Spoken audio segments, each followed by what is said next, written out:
The scene plays itself out at almost every 4-year-old birthday party. Little Moshe, guest at the party, for one reason or another, hits another child. Mother of little Moshe, mortified at this obvious display of her parenting failure for raising such a child, immediately, very publicly, grabs little Moshe by the arm, marches him over to the offended child, and demands an apology. Little Moshe is not keen on offering that apology, and the longer the scene plays itself out, the more public it becomes, the less and less likely it is that little Moshe will produce a heartfelt "I'm sorry." Torah describes various korbanos, sacrifices throughout the Parsha. Each korban is given a specific location, a place within the temple courtyard to the north, to the south, where that sacrifice should be offered. When it comes to the korban chatos, the sin offering, that which a Jew brings as an atonement for violating one of the more severe violations of the Torah inadvertently, the Torah doesn't give a specific place where to bring it. Instead it says, bring this sacrifice, this sin offering, in the same place where you bring the korban olah, the elevation offering. It said in the name of Rashi, the Torah is trying to spare the sinner from embarrassment. It's hard enough to humble oneself and bring the atonement that's necessary to acknowledge that one has done something wrong.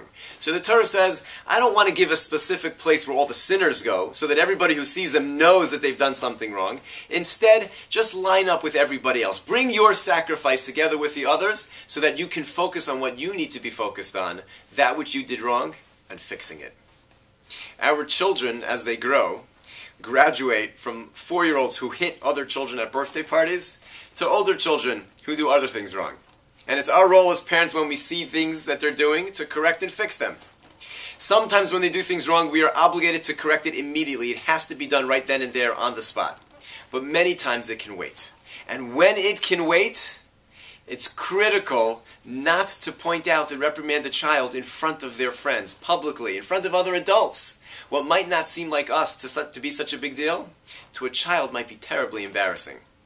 And an embarrassed child can't focus on what they need to be focused on, which is what they did wrong and how to fix it.